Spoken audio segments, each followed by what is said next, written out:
Hey everybody, Dan here with Pain for You. Welcome to Monday. So today's topic is going to be 11 mistakes that may be keeping you in pain or keeping you stuck.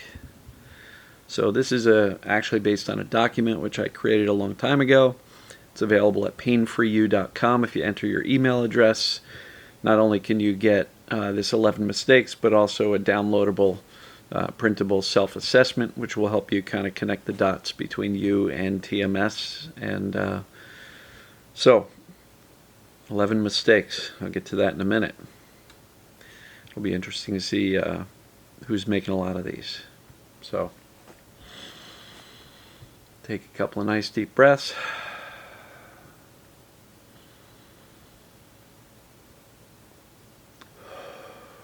My breathing's not 100% yet. Still a lot of inflammation from the surgery.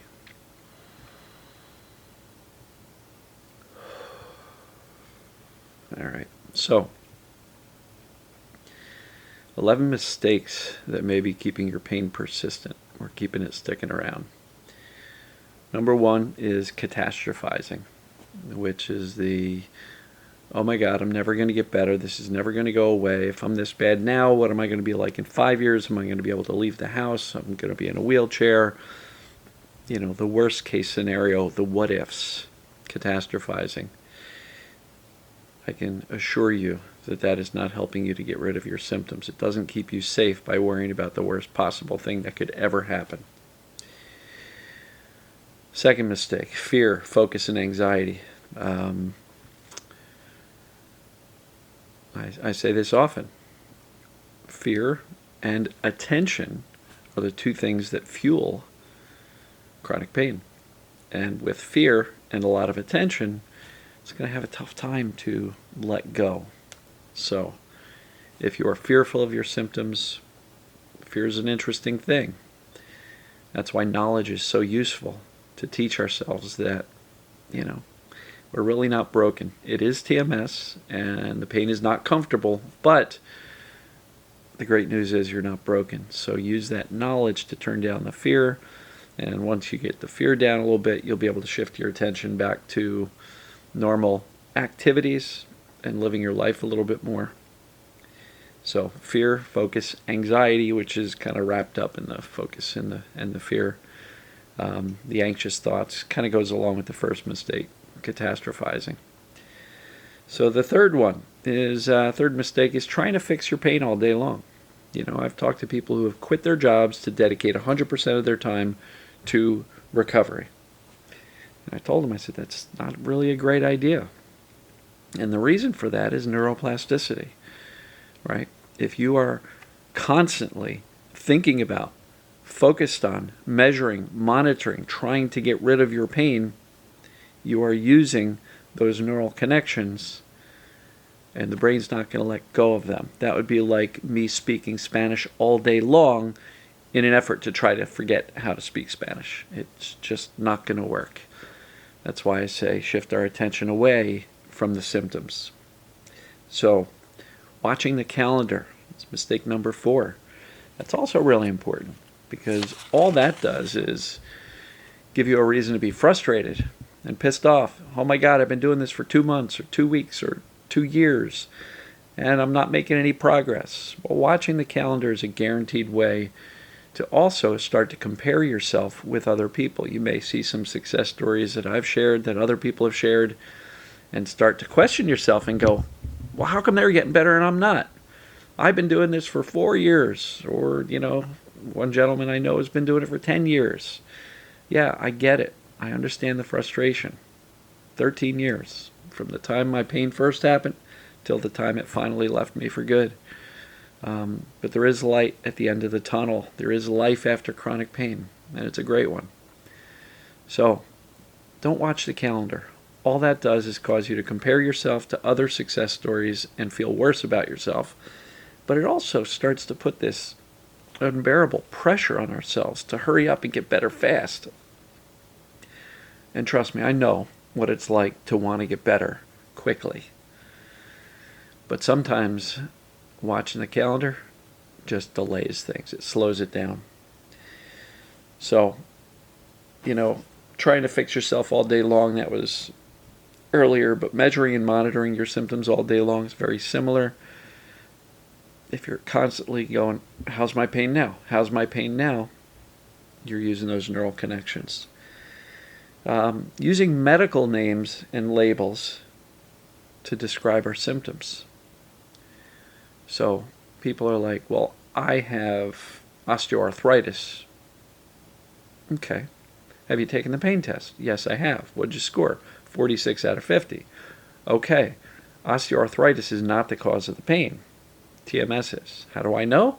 Because your pain is behaving like TMS. Please stop using osteoarthritis. By the way, as we get older and older and older, we all have it. I wouldn't say all, but like a huge percentage of the population has things like osteoarthritis, degenerative disc disease. It's called aging. And so, please get rid of the medical labels. If you have a medical label, in particular, that is very attached to a lack of success or a belief system that says there is no cure. Fibromyalgia, for example. Many people say, I have had fibromyalgia for 30 years, and I've been told for 30 years there's no cure. They don't even know what causes it. It's TMS. So stop using the term fibromyalgia. All that does is define you and put you in this box called I'm not curable, right?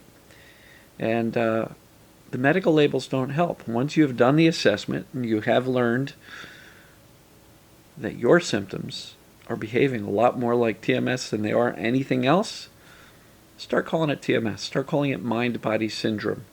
Start calling it neural circuit pain. Pain created in the brain. Distance yourself as much as possible from those medical labels. All they do is keep you believing that you're stuck, right? And I will sometimes say, oh, I had 13 years of back pain and sciatica. Why? Because it's kind of a descriptive. And what I'll also now say, if I catch myself, is say, oh, I had some pain radiating down my leg. And people will be like, sciatica? Well, that's what doctors call it, but it ended up being this mind-body syndrome the whole time. So I didn't really have sciatica. I had TMS that was lower back and down my leg, one or both. So, another mistake, online research. Right? This is just digging deep into that rabbit hole of fear. Because you may go in there innocently saying, well, I'm going to look up something about this medical label, which I'm suggesting you don't use. Again, getting clear that this is all just mind-body syndrome, TMS, neural circuit pain created by the brain. Stop researching physical labels or medical labels about physical things. Because the more you do that and you do the online research, guess what you're going to find?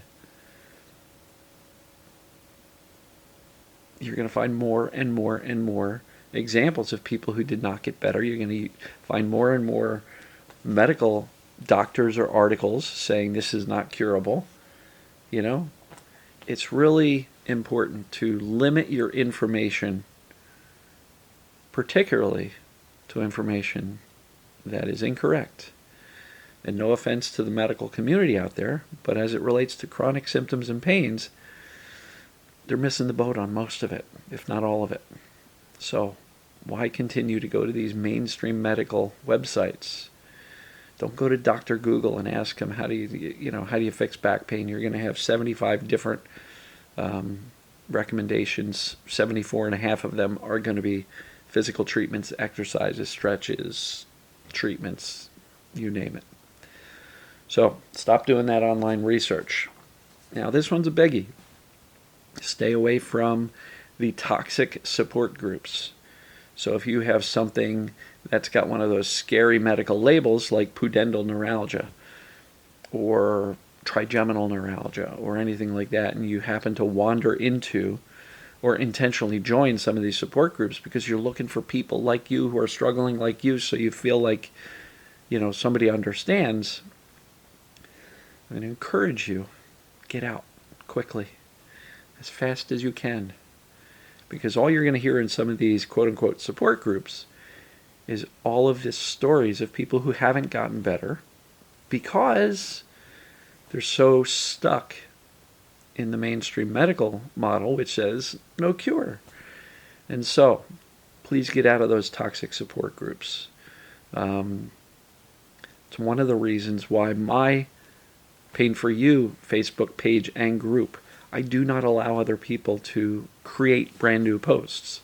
You can comment all you want, but I really don't want people going in and just dumping their fear and symptoms and anxieties into my group. I want it to be a safe place for you. And so some of these, even TMS groups, can be somewhat inflaming. I've heard that about a couple of them. And some people have had to leave those groups. Well-meaning, great people, but if you go in there and you end up walking away feeling more stressed out and anxious and upset about your symptoms than you were when you went in, it's not a support group. It's toxic. So be very careful. And if you're not sure if you should participate, ask yourself, do I feel better after I visit that page, or do I feel worse? So, another mistake, talking about your pain constantly. You know, somebody asked me, they said, Dan, well, if somebody sees I'm walking and I'm struggling, how do I answer if they say, well, how are you? What's going on? And so my answer to this lady, and I will point it out to her in a comment and say that I just shot a video, the best way to talk about your pain or your symptoms is as little as possible, right? So if somebody says, oh, I see you're struggling walking, you okay? You could say, yeah, I've had some pain, but I'm doing much better, thanks. How are you? What's going on? Change the subject. Or if it's a stranger who says, oh, I see you're limping. Are you okay? You can say, yeah, I'm fine. Thank you for asking, but I'd rather not talk about it. You can be polite about it. You don't have to scream at people for bringing it up. But really, what is the value in explaining your pain or your symptoms to somebody other than maybe feeling heard? And I guess that's okay. But if your partner, your spouse, your kids, your parents are always asking you, how are you doing? How are you doing? How are you doing? All they're doing is keeping you thinking about and discussing your pain, which will keep the neuroplastic connections together, which will delay recovery. And so, you know, I really encourage you to speak about your pain as little as possible. Maybe with doctors, maybe with your partner, but even limit that and ask them. Say, look, I know you love me. I love you too. It would really help me if we didn't talk about this all day. If you see that I'm struggling, don't ask. If I need help, I'll let you know. But until then, just treat me like I'm okay, because I am okay. I just got to convince the brain. So this one's an interesting mistake. Believing doctors and not believing doctors. So what the hell do I mean by that? Well, when a doctor says, oh, here's what's wrong. Look at your MRI, your X-ray, your CAT scan, your whatever, your blood test, you name it. Here's what's going on. And there's no cure. Believing the doctors when they tell you that kind of crap will absolutely keep your symptoms persistent, because all they've done is just given you a hand grenade called fear and dropped it in your lap and says, here, now get out of my office. Take this with you. Right? Believing doctors when they give you these horrible statements, almost like they are giving you a life sentence of pain, saying, you know what? This doesn't look good. It's probably just going to keep on getting worse. You'll be back for surgery. Trust me. You will be. I know you don't want it now, but you'll be back. That kind of stuff, please don't believe it. Because if you've done the analysis, the assessments, the pain test, and the indications are that your pain is behaving like mind-body syndrome, then the doctor's wrong. What they are suggesting is the cause of the pain is not accurate, because structural pain behaves a certain way.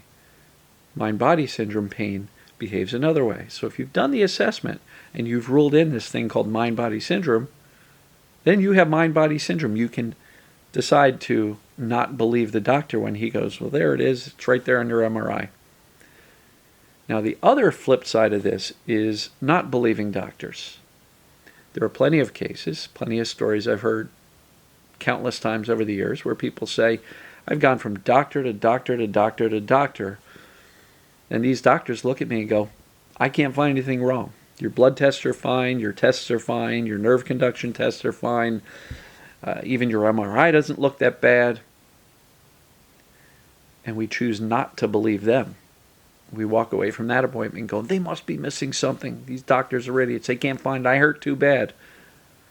So you're believing doctors that say you're broken, but you're not believing doctors who say, I can't find anything. Look, when a doctor says to you, I can't find anything, that's the best news ever. Primarily because that means they can't find anything, which means TMS, the mind-body syndrome, makes even that much more sense. It's the only thing that makes sense. Right? And so, there are times to believe a doctor.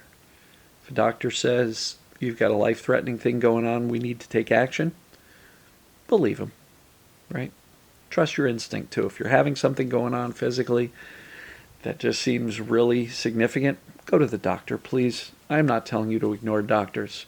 I'm suggesting there's a time and place for them as it relates to chronic pain or symptoms. Rule out the life-threatening stuff, the catastrophic things that require medical intervention. Please do that, right?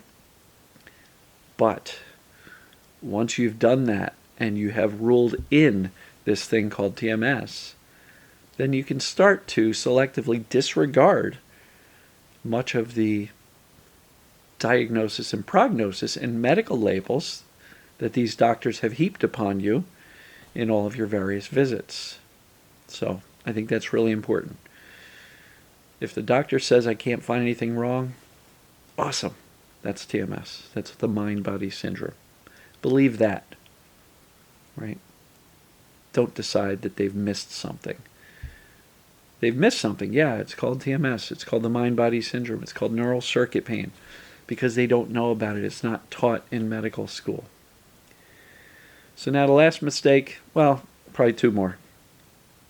Letting your life be consumed by the pain. You know, that will absolutely keep you stuck because it keeps you focused on everything that's wrong. It keeps you really focused on all that stuff. And what we focus on, we tend to get more of. So if you wake up in the morning and go, uh-oh, how bad's today going to be? Your brain's going to go, let me show you. Right? As much as possible, and I know this is challenging, trust me, as much as possible, make your life about life. Engaging with other people, connecting with others, trying to do some things that you enjoy or that you need to do. And I know doing things while you're hurting isn't too fun. But inevitably, you're probably going to be hurting if you're laying on the couch too. So you may as well be getting some crap done that you want to or need to get done. And I've heard way more times than I can count people that said, you know, and here's an example from yesterday, a comment exchange on one of the Facebook groups. Somebody goes, yeah, I feel safe when I'm with my sister. When I'm there, I don't have pain. So what that means to me is it's 1,000% proof that it's TMS. It's the mind-body syndrome, because if you feel comfortable, safe, loved when you're with your sister or somebody and you don't hurt, it's 1,000% proof it's TMS. It's neural circuit pain. And when you get back, perhaps home, to a situation that may not be quite as loving or comfortable or safe, and the pain comes back, that's more evidence that it's TMS. Now, in that case, you don't have to leave that person. You just have to teach your brain that being home, even with perhaps a toxic spouse, does not necessarily mean that you're unsafe. It's not fun. It's not pleasant.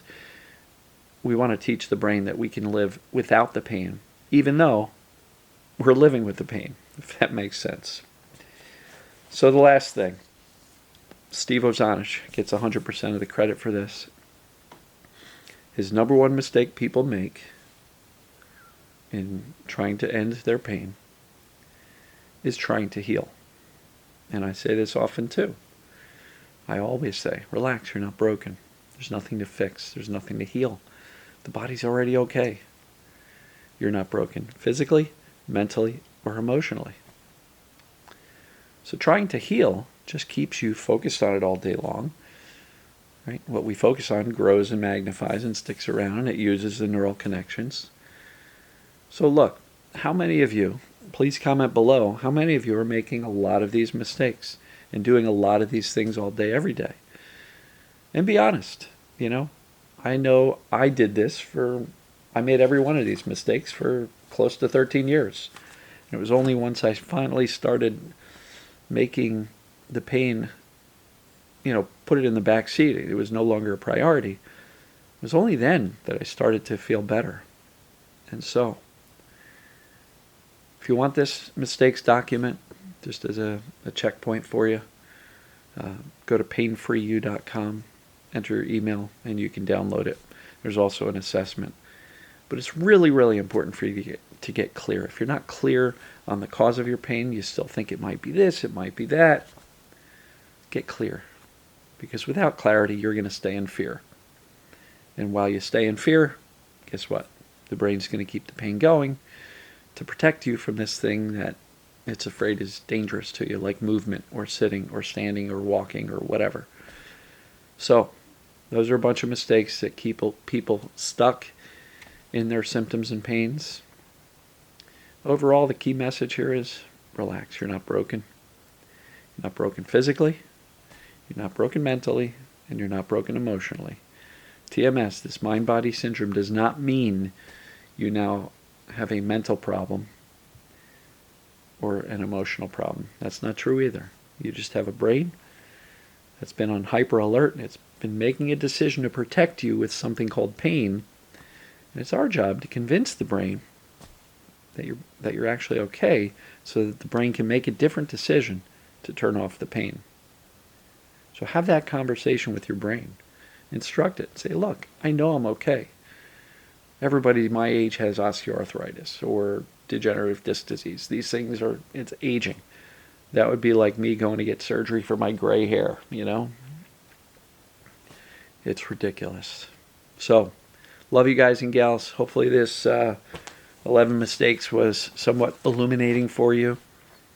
And start chipping away at the ones that you're making and start eliminating them from your daily life. Because the sooner you can stop making these mistakes, the sooner you're going to turn the corner and start getting out of this mess. So, love you guys and gals. I will see you tomorrow.